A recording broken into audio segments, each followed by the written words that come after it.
Livro de Mateus, capítulo número 18. Este é o texto que embasa a nossa conversa de hoje. Livro de Mateus, capítulo 18. Se você preferir, São Mateus, capítulo 18, versos 1 até 9. São Mateus, capítulo 18, versos 1 até 9. Ok?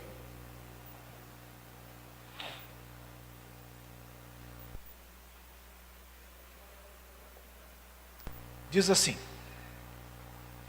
naquela mesma hora, chegaram os discípulos ao pé de Jesus, dizendo: quem é o maior no reino dos céus?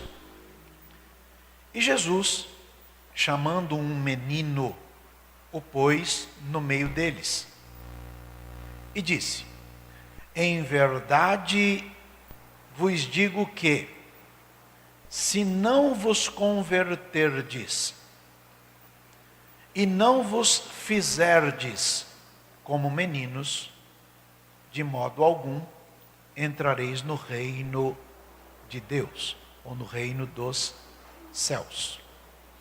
Portanto, aquele que se tornar humilde como este menino, esse é o maior no reino dos céus.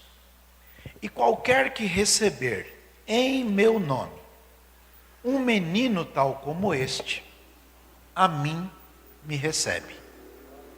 Mas qualquer que escandalizar um destes pequeninos que creem em mim, melhor lhe fora que se lhe pendurasse ao pescoço uma mó de azenha e se submergisse na profundeza do mar. Ai do mundo por causa dos escândalos, porque é mister que venham escândalos, mas ai daquele homem por quem o escândalo vem.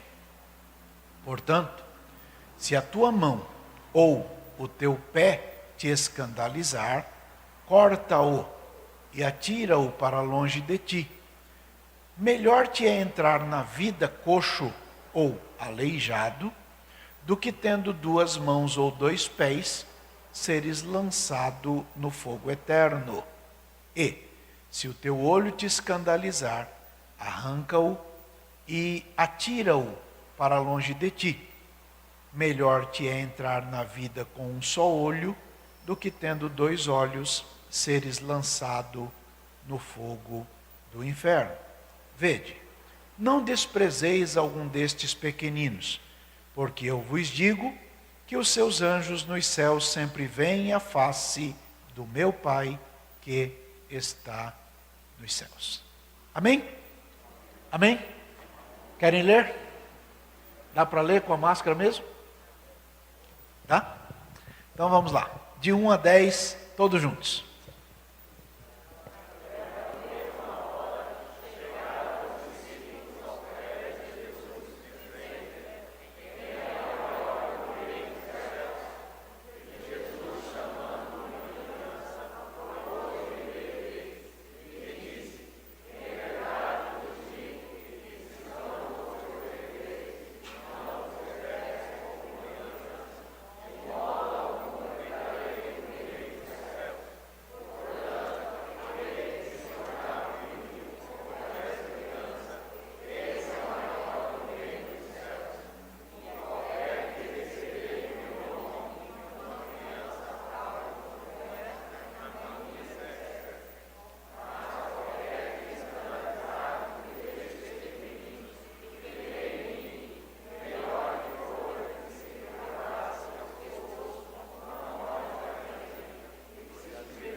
Podemos assentar, irmãos.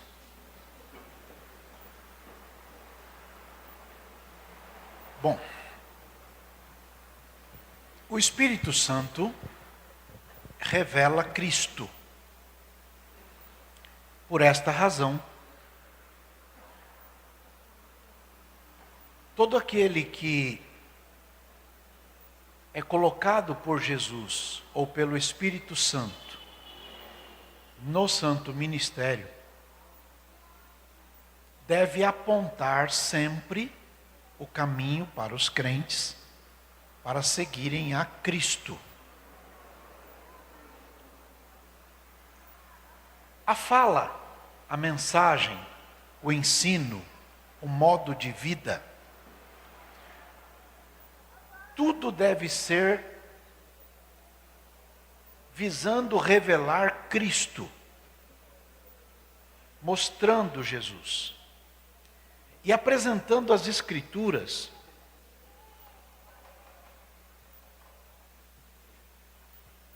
nos indicativos que elas revelam Cristo. A dignidade de vida, a forma de viver, deve também ser conforme a dignidade de Cristo. A igreja segue a Cristo.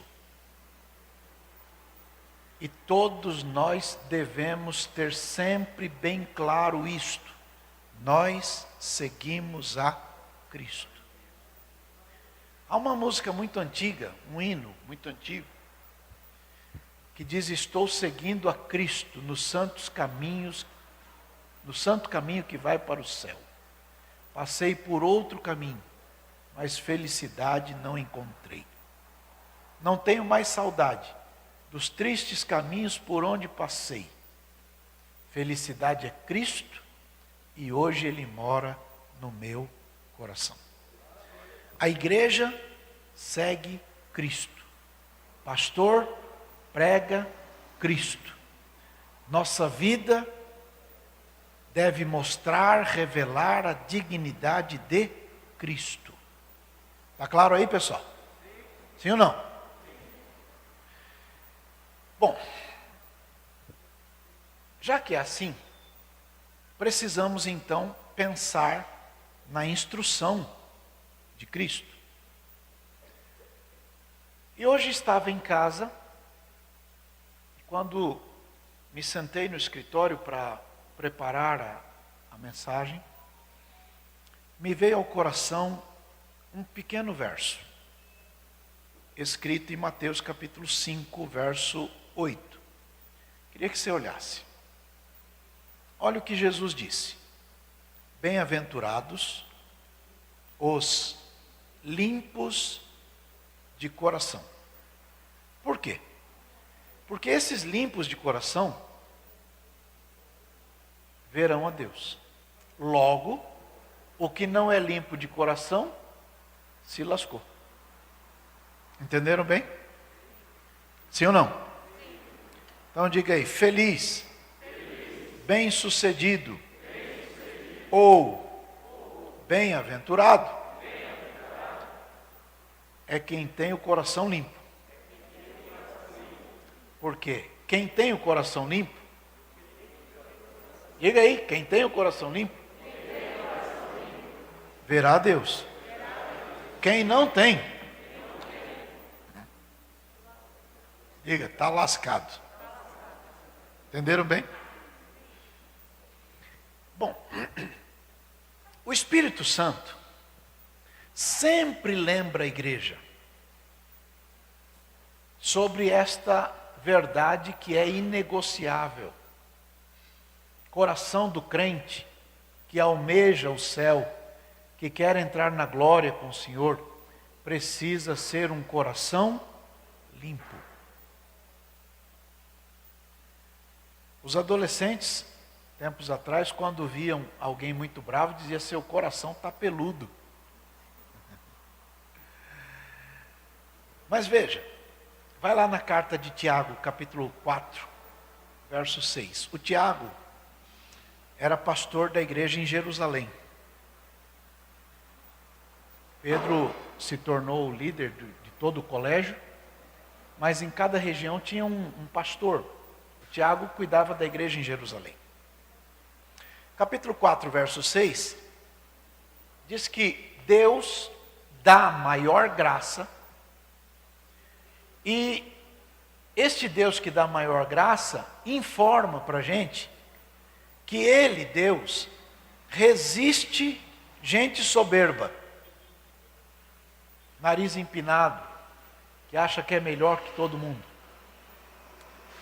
Mas a gente que é humilde, Ele dá graça. Então Deus resiste ao soberbo e Deus dá graça ao humilde. Veja o verso 7. Então, já que é desta forma, que Ele resiste gente soberba e que Ele dá graça para gente humilde, já que é assim, então o conselho é: sujeitem-se a Deus, sejam submissos a Deus. E ao serem submissos a Deus, apresentem uma resistência ao diabo. Porque se a gente resistir ao diabo, o diabo vai fugir. Entenderam bem? Veja o verso 8. Cheguem-se a Deus, e Deus se chegará a vocês. Agora é isto que eu queria que você gravasse. Se você tiver uma caneta, grifa aí. Limpem as mãos. Se alguma coisa sua mão tem coisas que não deveriam estar lá, limpem as mãos. E vocês que têm um duplo ânimo, que fica naquela gangorra espiritual, purifiquem o coração. Porque se o coração não estiver purificado, vai dar rolo, não vai poder ver a Deus. Conseguiram entender isso? Sim ou não? Então, volta no verso 6. Deus dá graça a quem é humilde, Deus resiste a quem é soberbo. Então, já que é desta forma, a gente deve se sujeitar a Deus, e quando a gente se sujeita a Deus, a gente resiste o diabo. Quando a gente resiste o diabo foge. E aí vem o conselho que está no verso 8. A gente deve se aproximar de Deus. Deus vai se aproximar da gente. E aí vem a doutrina. Limpem as mãos. E se você for uma pessoa que vive numa gangorra espiritual, purifique o seu coração. Porque para ver a Deus, precisa ter o coração limpo. Está claro aí? Sim ou não? A Bíblia diz que há pessoas que não dormem sem maquinar o mal. Sabe o que é não dormir sem maquinar o mal?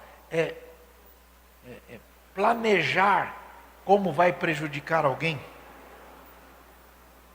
E às vezes a pessoa faz isto e vai para o púlpito e se mostra pentecostal ou muito santo, mas tendo uma vida que planeja estragar a carreira de outra pessoa, seja ela quem for. Por mais que tenham obras, gente cujo coração não é limpo, não verá a Deus. Está claro aí? Está claro? Então, o chamado à santidade está na raiz, na gênese da vocação de um crente. Quando Deus nos chama para ser crente, Ele nos chama para uma vida de santificação. Deus não é, como alguns pensam, a soma de tudo. Não é. Tudo que existe foi criado por Deus e está sujeito a Deus. Tudo. Então, quando a gente lê na Bíblia que Deus é santo, Significa dizer que Deus é separado disto tudo.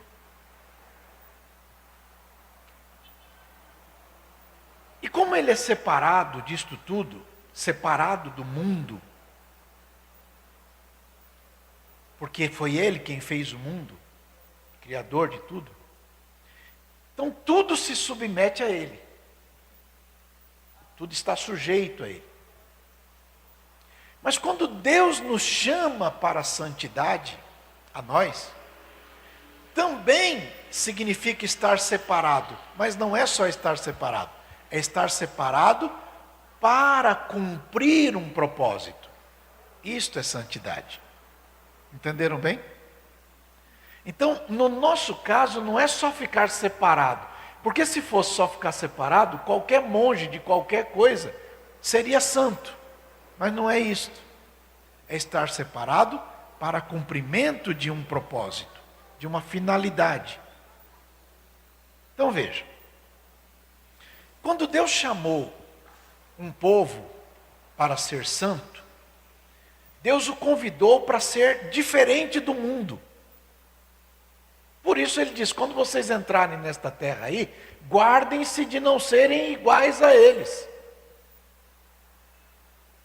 Quando Israel entrou em Canaã, a recomendação era, não sejam iguais a eles.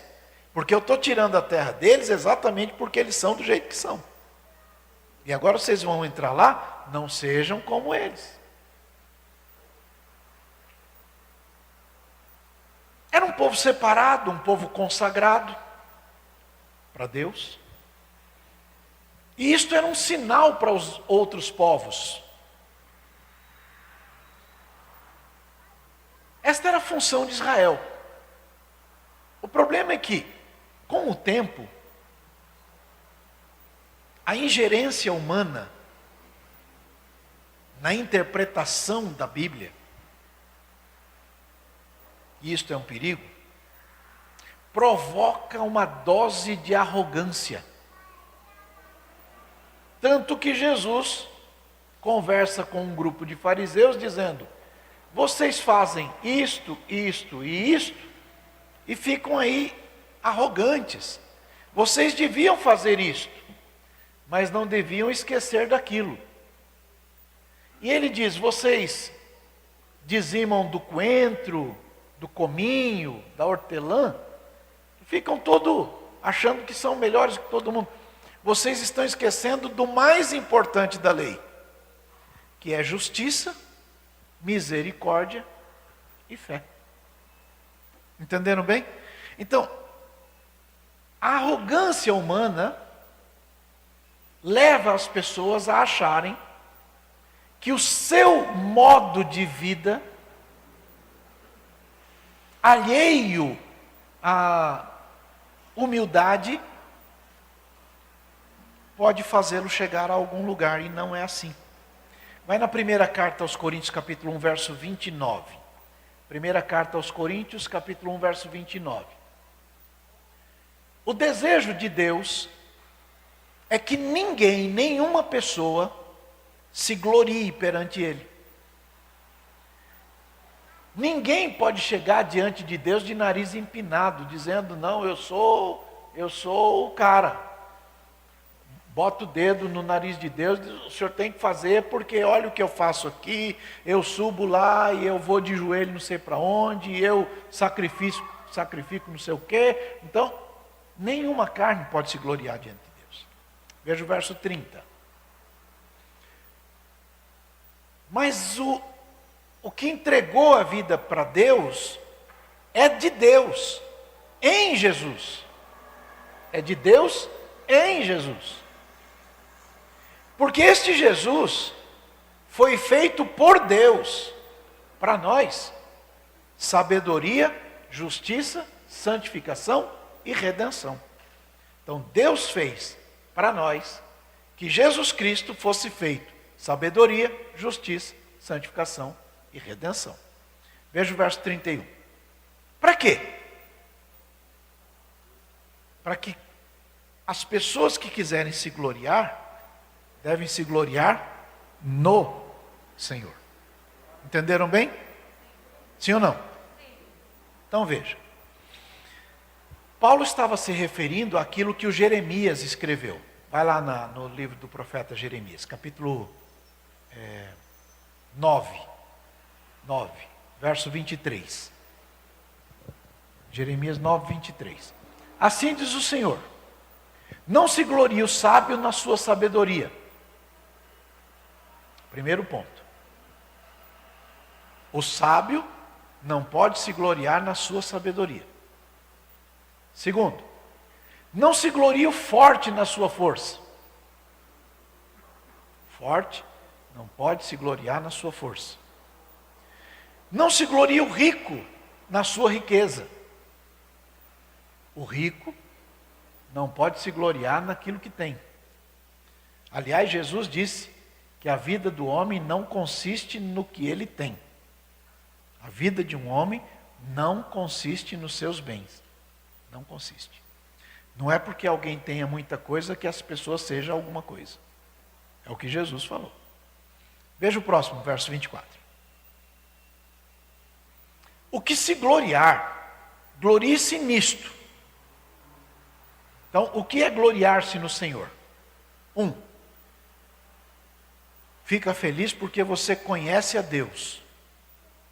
Número 2. Fica feliz porque você sabe que este Deus é o Senhor. E este Deus que é o Senhor, faz beneficência, faz juízo e faz justiça na terra. Por quê?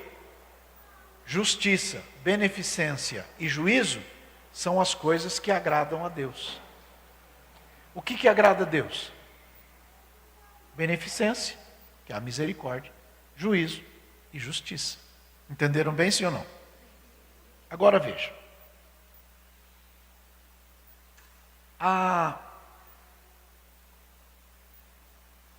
Quando a gente apresenta o assunto de santificação, não é muito palatável para muita gente, né? Aliás, meio que caiu de moda se falar da necessidade de santificação. Porém, é necessária. Na carta que Paulo escreveu aos Colossenses, vai lá, capítulo 1, verso 19,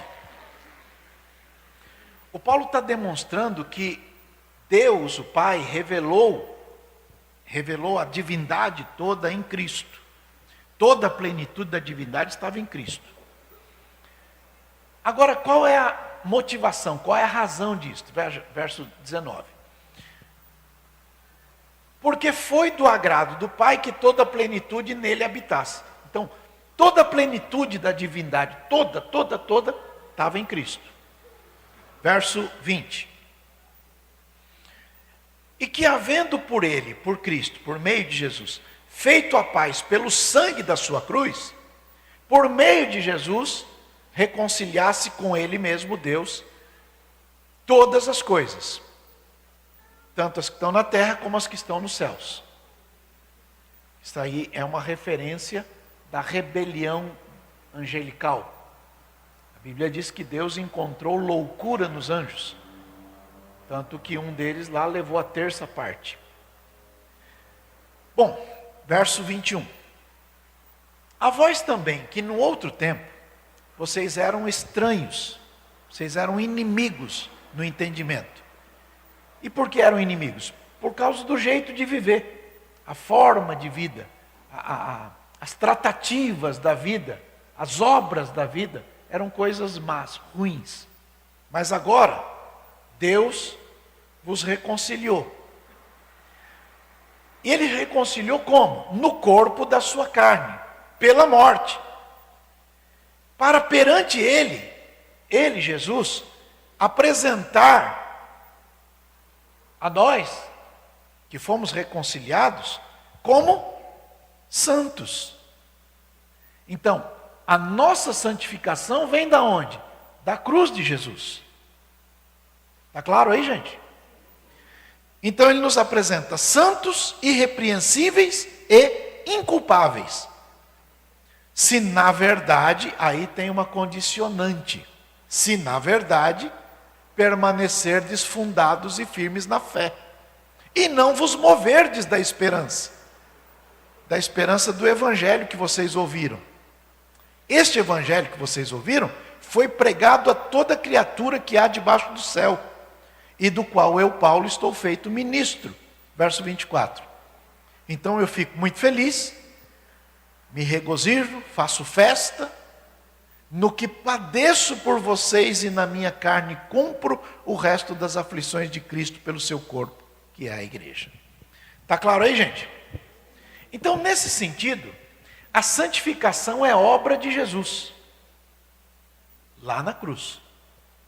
Alguém então vai dizer, se é assim, eu não preciso mais fazer nada.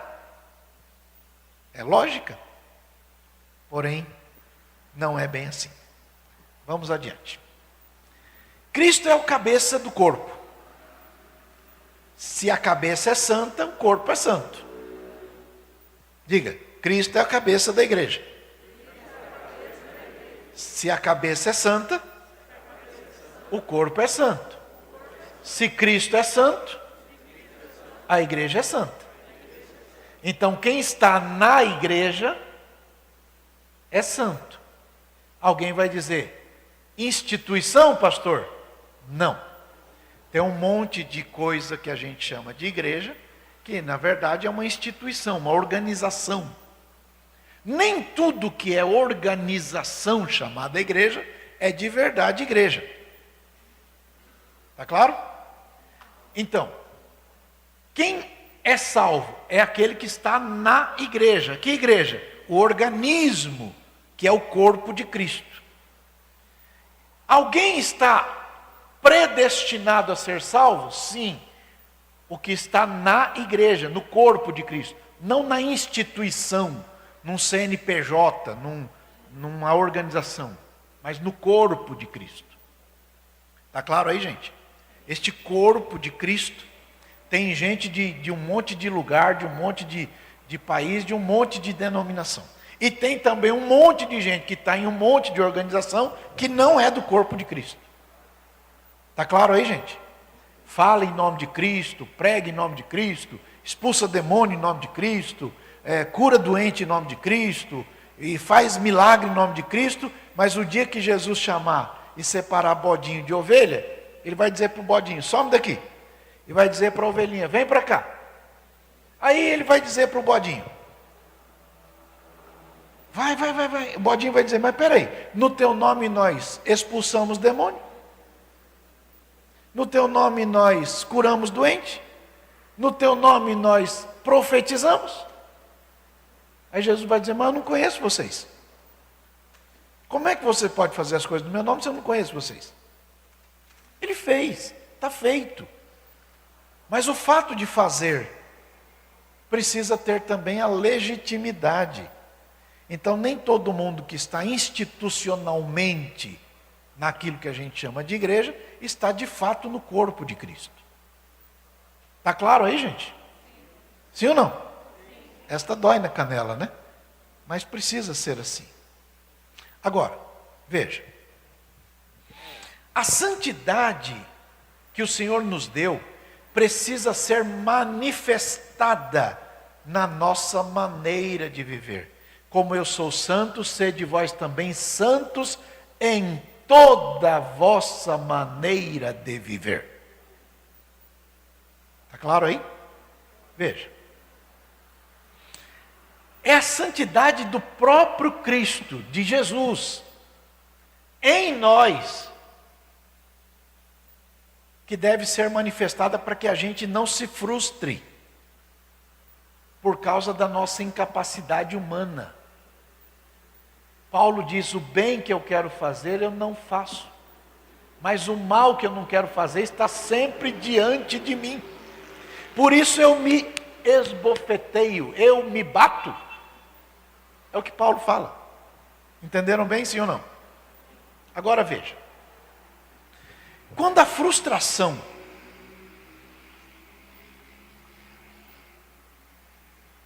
não se instala, ela pode ter um outro viés, que é o viés da soberba. E aí o sujeito fica achando que é melhor do que todo mundo. E aí ele olha para o outro crente de cima para baixo, achando que ele é melhor do que os outros. E aí ele se torna um julgador. E fica o tempo todo querendo tirar o cisco do olho do outro. Enquanto Jesus falou, quer tirar o cisco do olho do outro? Tudo bem, mas primeiro cuida do seu, arranca o galho que está aí. Entenderam bem? Sim ou não? Sim ou não, pessoal? Então temos dois pontos de extremo. Um é a frustração e outro é a soberba. Tanto um quanto o outro são perigosos, e muito perigosos, porque o coração não é limpo. E se o coração não é limpo, não vai ver o Senhor. Está doendo muito? Pois o Espírito Santo passa um olhinho e melhora tudo. Então, a vida de um crente em Jesus se torna cada vez mais santa na medida em que a santidade de Jesus esteja na raiz da sua santidade. Então, se Jesus estiver no centro da sua vida, é mais ou menos perguntar assim: preciso tomar uma decisão. O que Jesus faria no meu lugar? Preciso fazer tal ou tal coisa. Nessa situação aqui, o que Jesus faria? Quando você recebe uma fechada no trânsito, tem vontade de abrir o vidro do carro e falar um monte de coisa, você pergunta, o que Jesus faria? Será que ele abriria o vidro e falaria? Se a sua resposta for, acho que ele não faria, então a inteligência vai dizer para você, não faça. Para a igreja local aqui, eu sempre falo desta frase. Os irmãos da igreja local sabem bem dela. Eu ensino aos irmãos aqui que tudo que você for fazer, coloque esta frase aí no final. Estou com vontade de dar um soco na cara do fulano de tal. Em nome de Jesus. Combina? Se não combina, não faz. Entenderam bem? Estou com vontade de ir no posto de gasolina, botar 10 reais de álcool e pedir uma nota de 15 para ganhar 5. Em nome de Jesus. Combina? Então não faz. Estou com vontade de ir no boteco e encher a cara até cair. Em nome de Jesus. Combina? Então não faz. Entenderam bem, sim ou não? Viu como é mais simples a vida? Tudo que você fizer, por isso que a Bíblia diz, tudo que você fizer, faça em nome de Jesus e para a glória de Deus. Quer comais, quer bebais, quer façais qualquer outra coisa, faça em nome de Jesus. Por quê? Se combinar, bom, se não combinar, não faça, porque pode dar rolo. Entenderam bem? Olha para o vizinho aí e diga santidade na prática.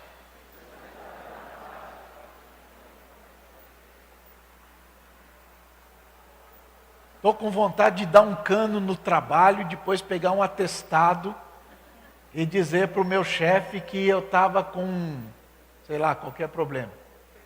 Em nome de Jesus, combina? Então não faz. Estou com vontade de chegar tarde em casa e se a mulher perguntar qual o problema, eu digo que furou o pneu. Em nome de Jesus, combina? Não faz. O problema é que uma mentira chama outra, porque um abismo chama o outro. Meu bem, chegou tarde hoje. Pois é, mulher, furou o pneu. Mas sua mão está limpinha. Não, mas eu passei lá e lavei, já é a segunda. E agora, amanhã você vai sair com o pneu furado? Não, meu bem, eu já passei no borracheiro, já consertei. Terceira. Um abismo chama o outro. Entenderam bem, sim ou não? Então tomem cuidado, tudo que vou fazer, faz em nome do Senhor. Se combinar, perfeito. Não combinar, não faça. Está claro aí, gente? Sim ou não? Então veja. mais uma pessoa se abre para se tornar parecido com Jesus, mais a sua vida é santa. As bem-aventuranças, que estão lá no início do livro de Mateus, são alguma coisa como uma disposição do coração, para que as pessoas passem a observar a instrução das Escrituras, naquilo que nós chamamos de roteiro de vida, que alguns chamam de mandamentos. 10 são constitutivos, 603 são normativos. Esses outros dependem dos primeiros 10. O que Jesus está ensinando é: vivam direito, não pelo seu próprio mérito e nem para dizer que você, por causa daquilo, se tornou melhor, mas porque você foi santificado e quer ficar parecido com o Senhor para agradar o Senhor. Entenderam bem, sim ou não? Sim ou não, pessoal? Então veja, quando aquele jovem rico se apresentou diante de Jesus dizendo assim: mestre, bom mestre, o que eu faço para herdar a vida eterna? Jesus disse para ele assim: você conhece os mandamentos, faça, cumpra, e você terá a vida. Simples, está resolvido. Mas como é que está escrito? Ele, querendo justificar-se, disse: eu faço isso desde que eu era pequenininho. Jesus falou: então vamos testar se é isso mesmo. Vende o que você tem, distribui para os pobres, vem e me segue, você terá um tesouro no céu. A ordem é: quem tem alguma coisa tem que vender para entrar no céu? Não. O que Jesus está fazendo é: menino, vou te mostrar que você está enganado quanto à sua própria fé. Você pensa que é, mas não é. Qual é o primeiro mandamento de todos? Como é que é, gente? Amar a Deus acima de todas as coisas. Esse é o primeiro. Qual é o segundo? Amar o outro como você se ama. O que Jesus falou deles? Que o segundo é semelhante ao primeiro. E que mais que Jesus disse? Quem cumpriu esses dois, cumpriu toda a lei e todos os profetas. Tudo. Lei e profeta, está tudo cumprido se cumprir esses dois. Amar a Deus acima de tudo e amar o outro como você se ama. Ponto. Como o rapaz disse: eu cumpro desde que eu era pequeno, Jesus está fazendo um teste. Vamos ver se você ama a Deus acima de tudo mesmo. Pega o que você tem e vende, dá para os outros. Não, ele amava mais o que tinha do que a Deus. Distribui para o pobre, distribui para o próximo, para o outro. Não, ele não amava mais o outro como ele se amava. Ele pensava que era o que não era. Simples assim. Jesus disse: vai ser difícil um rico entrar no céu. É mais fácil passar um camelo no fundo de uma agulha do que um sujeito desse entrar no céu. Os obreiros dizem o que para Jesus? Então ninguém vai ser salvo. Por quê? Porque a Bíblia diz que riqueza é dom de Deus. Como é que Deus deixa um sujeito rico e depois manda para o inferno? Não tem lógica. Jesus responde o quê?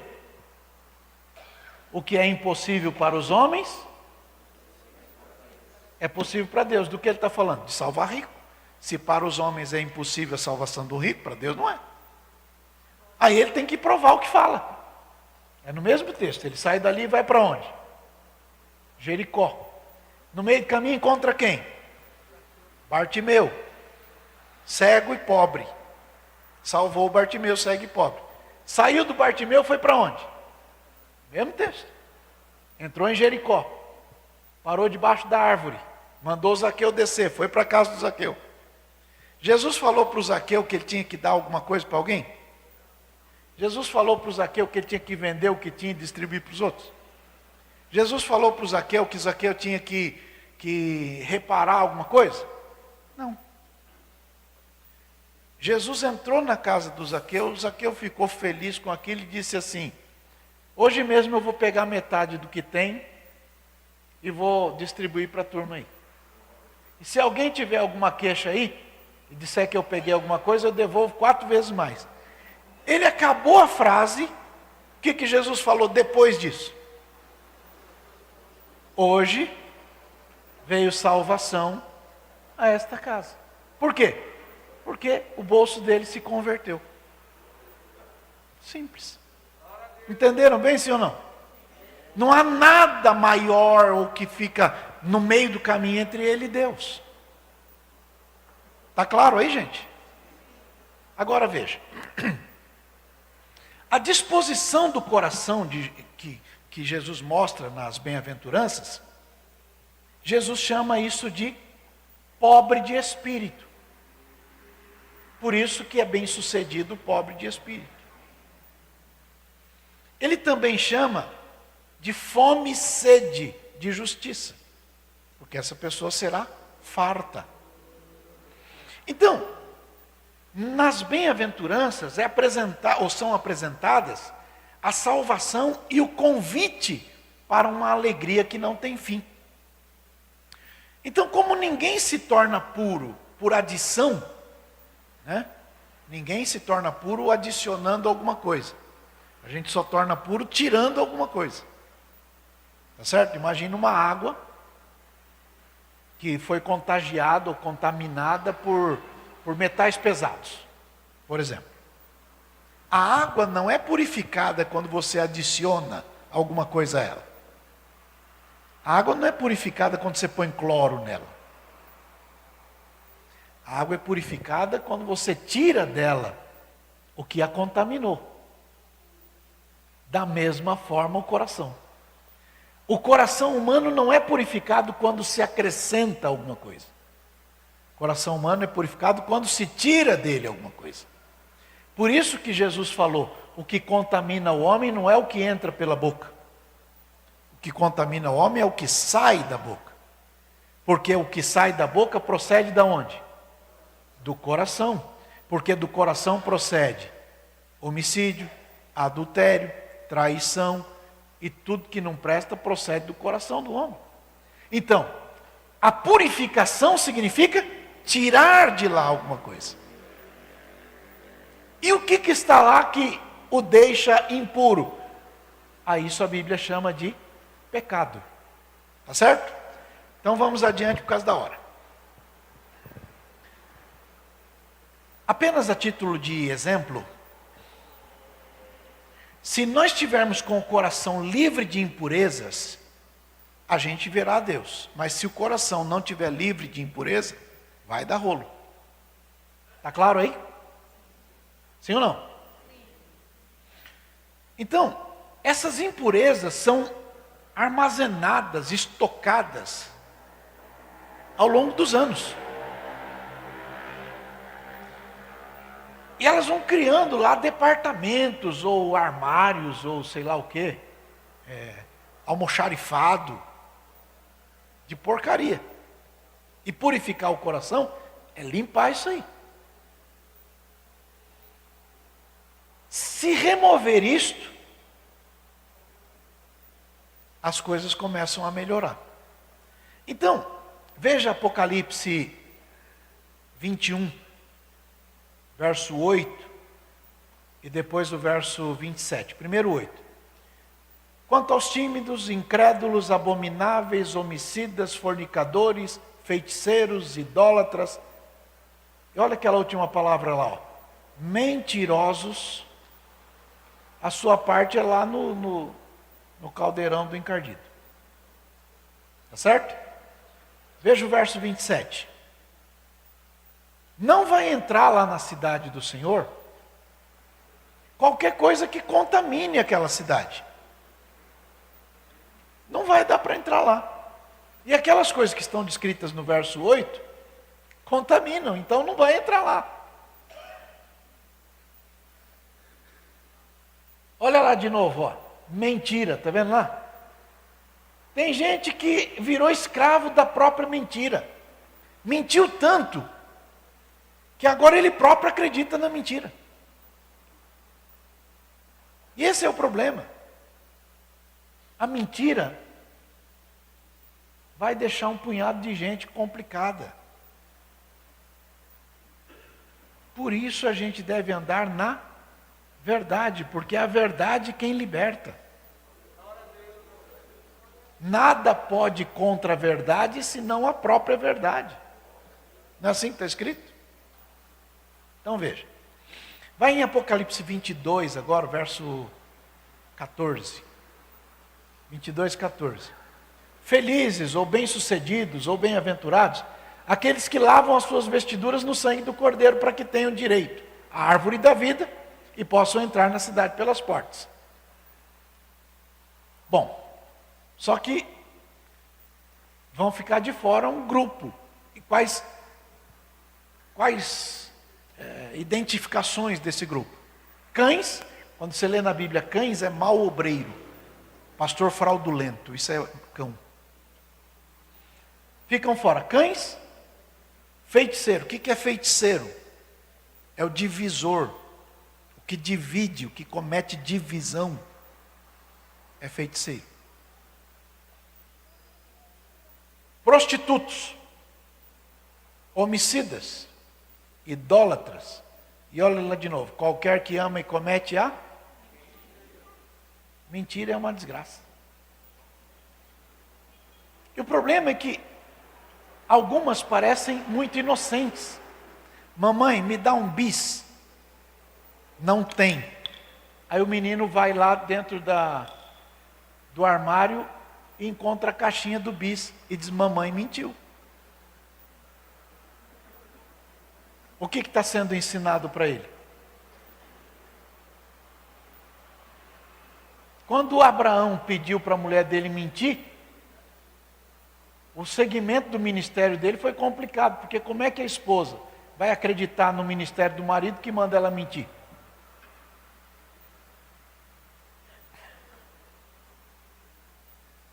Não é complicado? Telefone toca, diz que eu não estou. Moço, papai está aí? Vai lá dentro.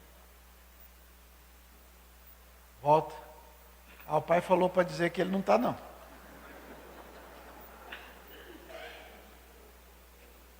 Toma cuidado. Entenderam bem, sim ou não? Parece inocente, mas a mentira é um complicador muito grave. 20 anos eu ensino a turma aqui. Eu tolero um punhado de coisas, mas não mente para mim não. Porque como é que eu vou acreditar depois?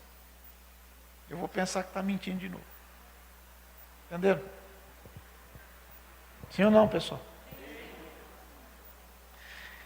A Bíblia não revela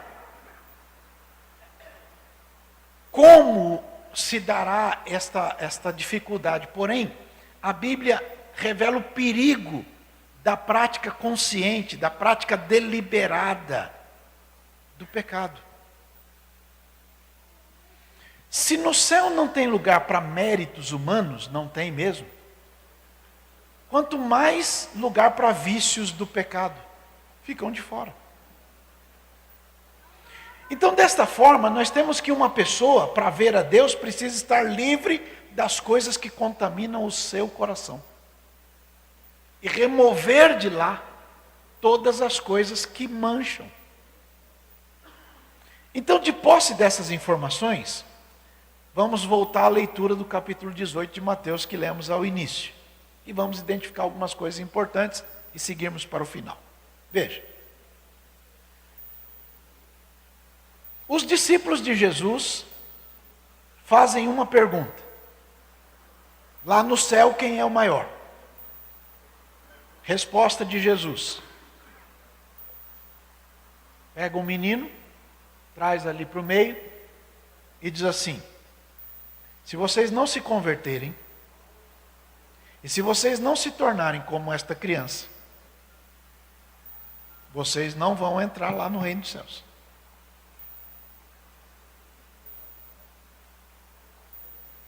Então, aquele que se tornar humilde como esse menino, esse é o maior no reino dos céus. Opa, então temos uma identificação. Quem é o grande lá? É aquele que é humilde. Tá certo? Tá claro aí? Qualquer que receber, em nome de Jesus, um menino ou uma pessoa humilde como esta, está recebendo o próprio Jesus. Mas qualquer que escandalizar um desses que creem no Senhor Jesus, está lascado. Por isso que na vida cristã a gente precisa pensar muito no que fazer e em qual consequência aquilo vai gerar.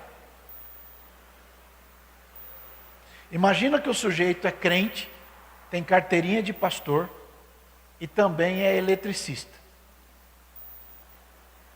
Aí ele é contratado para fazer a casa, a iluminação da casa do irmão Honorato Godofredo de qualquer coisa. Aí o irmão Honorato falou, legal, vamos fazer aqui o orçamento. Aqui vão 5 rolos de fio amarelo, 4 rolos de fio preto, 3 rolos de fio azul. Legal. É isso? Bastante, né? É isso aí. Aí na hora de fazer, faz todo o serviço e gastou metade daquilo. E aí, como sobrou, né, sobra de obra, ele levou, porque é profissional. Aí aquele irmão, falei que é Honorato, o nome dele é? Honorato? Honorato Godofredo, esse aí. O irmão pega e vê o irmão saindo da casa dele com um rolo de fio. E aí o irmão diz, mas o pastor fazendo isso. E aí aquele moço se escandaliza. E desvia. Jesus disse, qualquer um que fizer um desse pequenininho tropeçar, é melhor pôr uma pedra no pescoço e pular no abismo.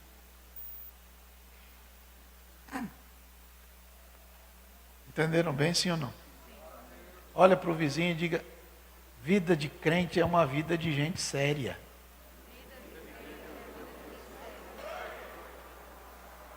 Que honra Jesus.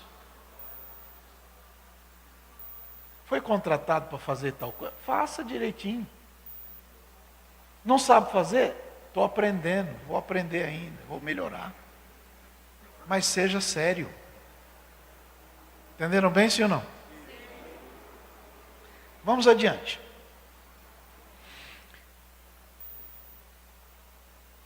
Aí fala de escândalos. Tem uma doutrina que a gente chama de doutrina de amputação. Tem alguma coisa que te atrapalha? Joga essa peste fora. Lá no Nordeste tinha um cantor, não lembro o nome dele. Ele cantava assim, tu está comendo vrido, menino? Aí o menino gritava, não pai, eu estou comendo é preda d'água. Aí o pai dizia, joga essa peste fora, filho. É mais ou menos dizer, se tem alguma coisa que está te atrapalhando, joga essa peste fora. Se você não domina o seu telefone celular, melhor não ter celular. Se você não manda no WhatsApp, apaga esse trem. O que derrotou o Sansão? O que derrotou o Sansão, gente?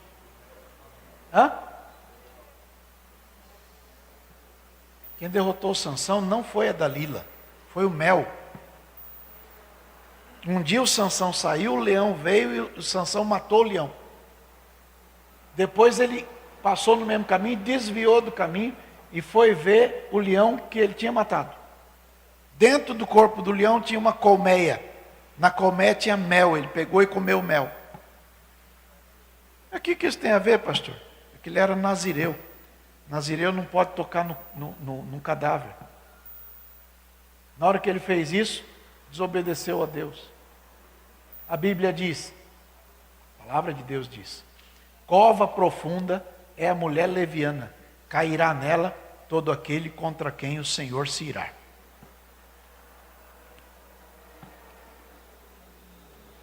caiu no braço da Lila. Entenderam bem, gente? Qual foi o mal dele? O mel. Mas qual foi o mal do mel? Ele voltou àquilo que ele mesmo já tinha vencido. Ele não venceu o leão, ele voltou àquilo que ele mesmo já tinha vencido. Esse é o ponto. Muita gente volta às coisas que um dia já venceram. Se você tem lá na sua rede já venceu uma pessoa que te fez mal no passado, por que voltar atrás para saber como é que está, se cortou o cabelo, se pintou, se... Você não tem mais que saber disso, você já não venceu essa peste? Por que voltar naquilo que você já venceu? Entenderam bem, sim ou não? Está claro aí, gente? Então diga glória a Deus. Veja o verso 10. Não despreze um pequenininho que crê no Senhor.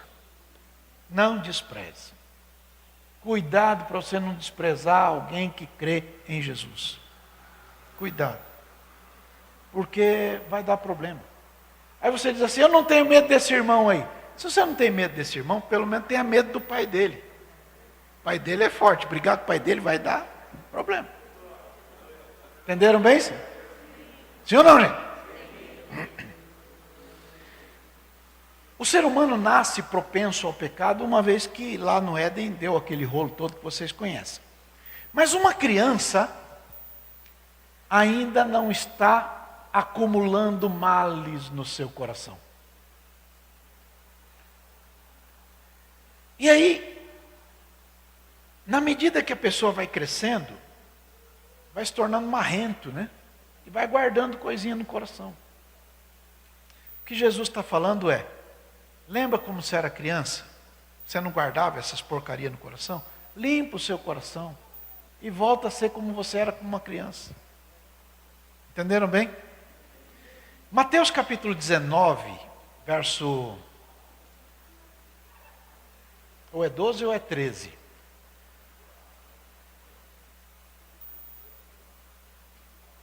Não era bem esse que eu queria ler, mas esse vai dar certo. Tem pessoas que nascem de um jeito, tem outros que são forçados a isto, tem outros que fazem isto a si mesmo por amor do reino do céu. Está vendo? Porque amam o céu, se submetem a certas coisas que são muito difíceis. Está certo? Mas veja o próximo, que é o 13. Então trouxeram umas crianças lá, para Jesus impor as mãos sobre as crianças. E os discípulos, né, disseram, não, tira essas crianças daqui, isso atrapalha o culto. Jesus então diz o quê? Deixa eles virem a mim, não estorvem eles. Por quê? Porque o reino dos céus é deles. Então se você quiser ir para o reino dos céus, você tem que ser como eles. Entenderam bem, sim ou não? Sim ou não, pessoal? Então veja, vamos finalizar. Quando nós lemos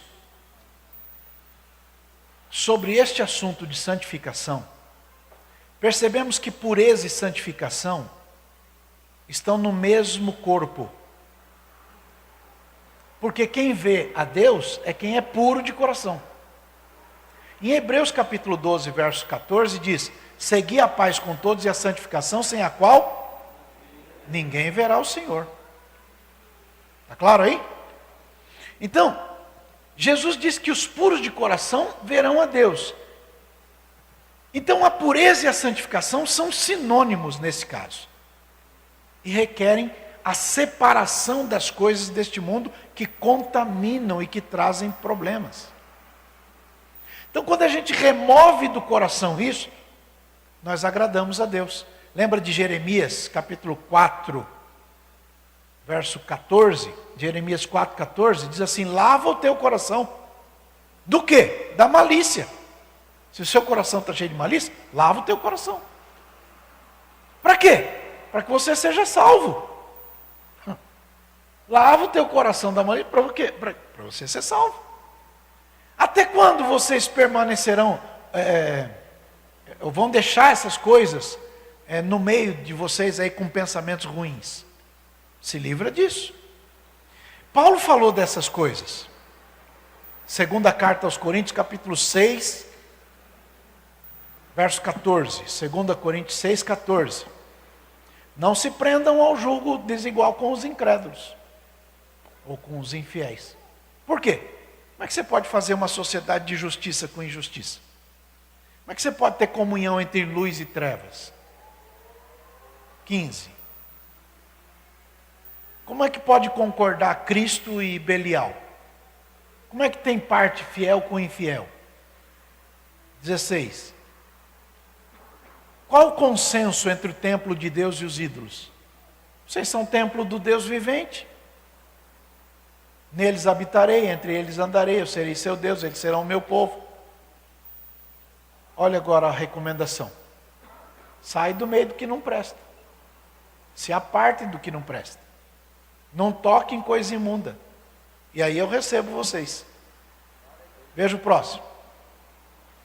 Quando eu receber vocês, aí eu vou ser pai de vocês. Vocês vão ser meus filhos e filhas. Entenderam bem, sim ou não? Sim ou não, pessoal? Veja o 19 agora. Amados, nós temos essas promessas, não temos? O que a gente tem que fazer então? Já que a gente tem a promessa. Nós não temos a promessa? Temos ou não temos? Então, já que a gente tem a promessa, o que a gente tem que fazer? Se purificar do que não presta. E aperfeiçoar Aperfeiçoar o que, gente? Aperfeiçoar a santificação. No temor de Deus. No respeito a Deus. Está claro aí, gente? Então, o inimigo deseja que todo mundo se convença que precisa desse lixo do mundo para ser feliz. Mas você não precisa do lixo do mundo para ser feliz. O que você precisa é ter disposição de acertar. Porque quando você tiver disposição de acertar, o Espírito Santo vai te ensinar a orar para que você vença isso. Salmo 139, até tem uma música bonita que a igreja canta. Salmo 139, verso 21. Veja. Salmo 139, não aborreço eu, ó Senhor, aqueles que te aborrecem. Não me aflijo por causa dos que se levantam contra ti. Eu não dou meu voto para quem é contra Deus. Mais ou menos isso. Eu aborreço com ódio completo, tenho-os por inimigos. Aí olha, sonda-me, ó Deus, e conhece o meu coração, prova-me e conhece os meus pensamentos, e vê se há em mim algum caminho mau, e guia-me pelo caminho eterno. Entenderam bem aí, gente? Sim ou não, pessoal? Então, para alcançar ter um coração aprovado por Deus, se requer uma firme decisão de remover o que não presta. Isso gera um choque de natureza caída e a natureza da regeneração. Por isso há uma guerra aberta.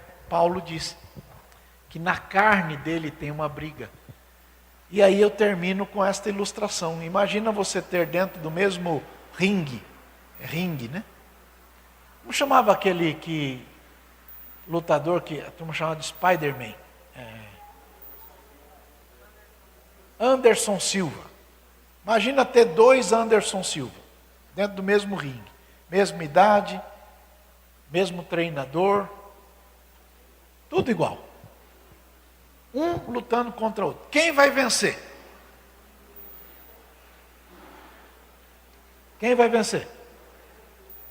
Não, tem dois Anderson Silva. O 1 e o 2. Quem vai vencer?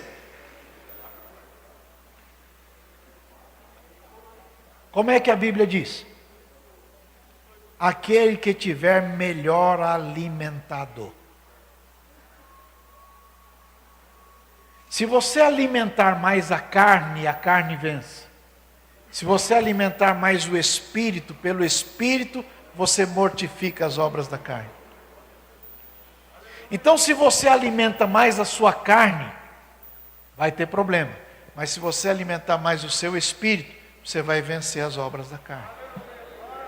Entenderam bem? Sim ou não, pessoal? Então procure coisas que alimentem a sua alma. Eu tenho ensinado há muitos anos que o amor se demonstra com gesto, atitude e comportamento. Se você ama Jesus, você deve demonstrar isto com gesto, atitude e comportamento.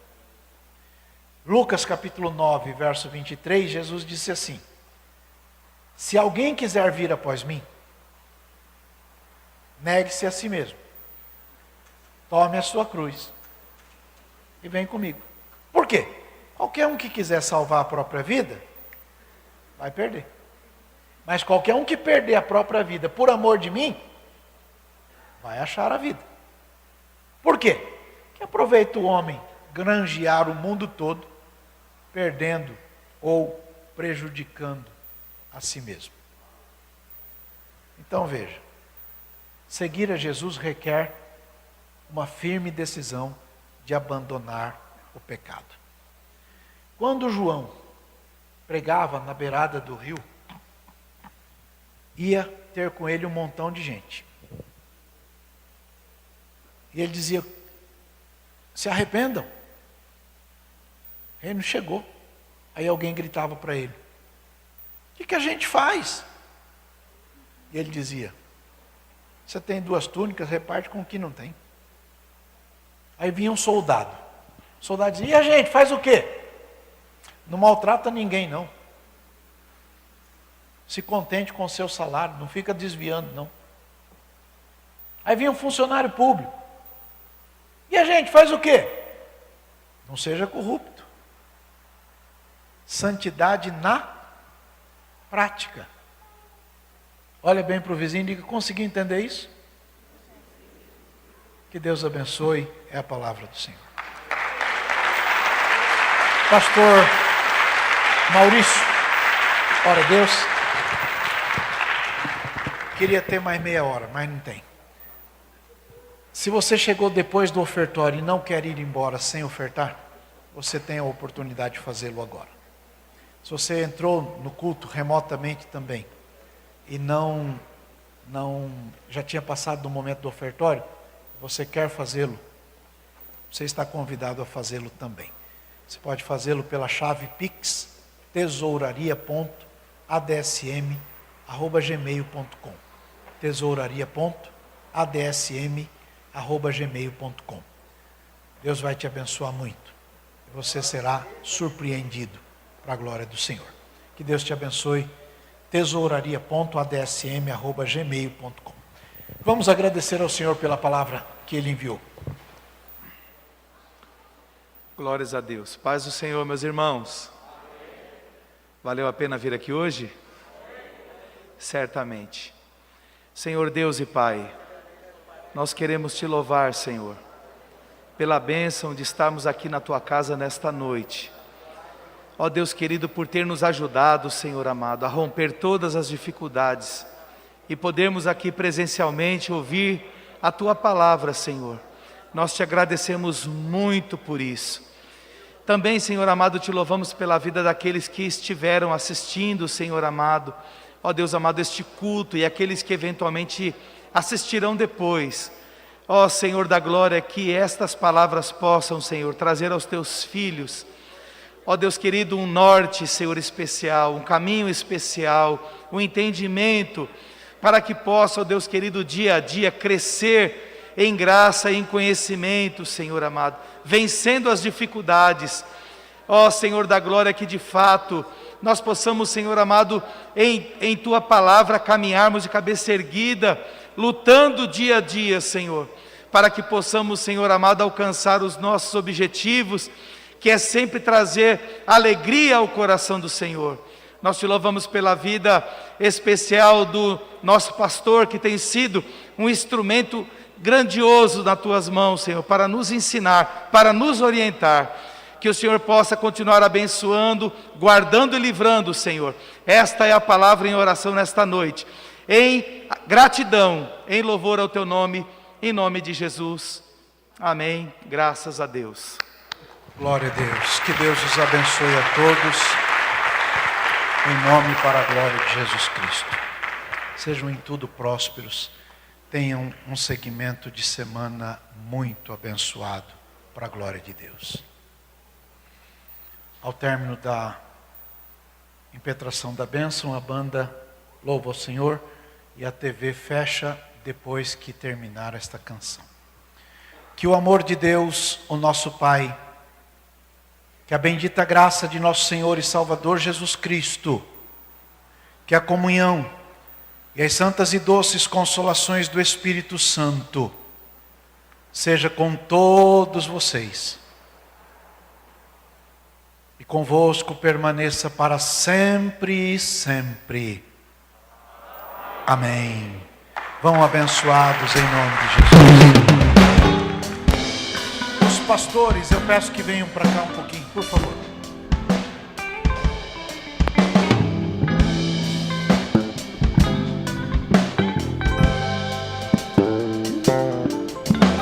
Estamos aqui reunidos, louvando o nosso Senhor.